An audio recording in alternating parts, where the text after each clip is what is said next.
Herkese merhabalar. Ben Huri Metek Mutfak'ta. Mutfağıma hoş geldiniz. Kışın domatese para vermeyelim. Bu yöntemle domateslerinizi bir kış tüketebilirsiniz. Sadece tek malzeme ile. Tarifimize hemen başlayalım. Bahçeden topladığım orta boy domateslerim var. Hepsini yıkadım ve kuruladım. Fırın tepsisine domateslerimizi alalım.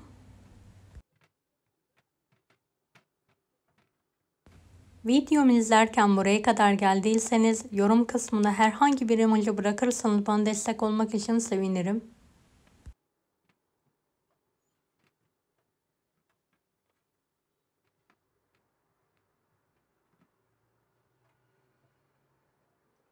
Evet, domateslerim artık fırına girmeye hazır.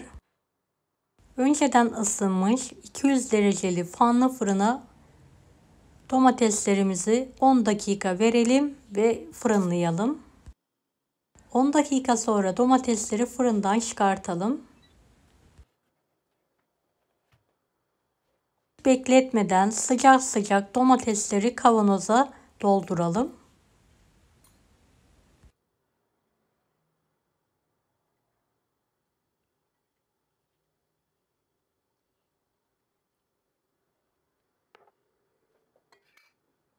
Yeni bir kapak ile kavanozları kapatalım.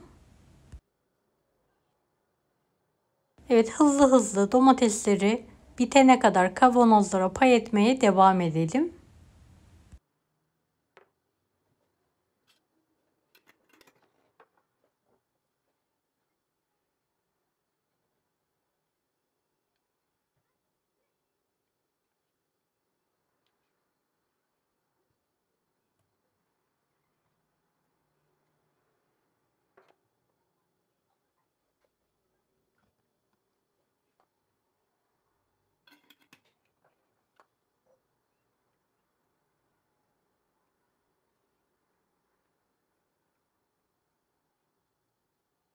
Sadece tek malzeme ile tuz, sirke, şeker olmadan bir kış bu yöntemle domateslerinizi saklayabilirsiniz.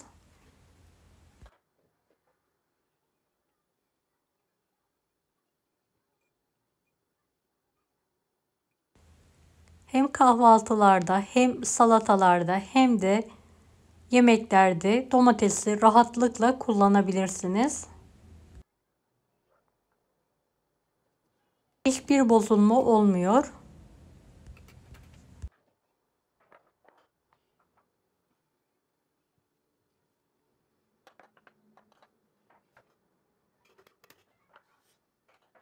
Kavanozların kapaklarını sıkıca kapatalım.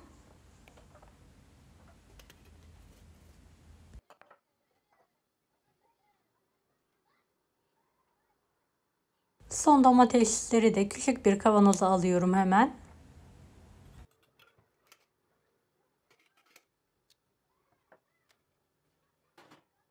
Kaynayan sıcak suyun içine bir bez atalım.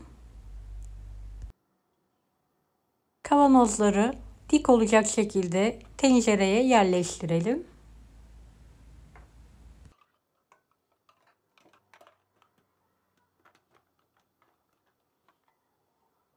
Ocağın üzerine alarak orta ateşte 10 dakika kaynatmaya bırakalım.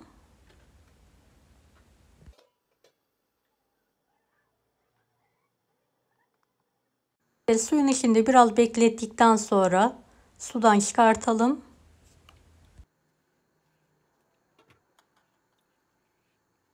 Bir tepsiye ters olacak şekilde kapatalım. Üzerini sofra bezi ile kapatarak bir gece bu şekilde muhafaza edelim. Ertesi gün kavanozlarımızı kaldırarak karanlık serin yerde muhafaza edebiliriz. Bir kış boyunca domateslerinizi bu yöntemle hiç bozulmadan saklayabilirsiniz. Deneyecek olanlara şimdiden kolaylıklar dilerim. Kanalıma ücretsiz abone olmayı unutmayın. Bir dahaki videolarda görüşmek üzere. Allah'a emanet olun. Hoşça kalın. Daha farklı tarifler için bunları da izlemeyi unutmayınız. Kolay gelsin herkese.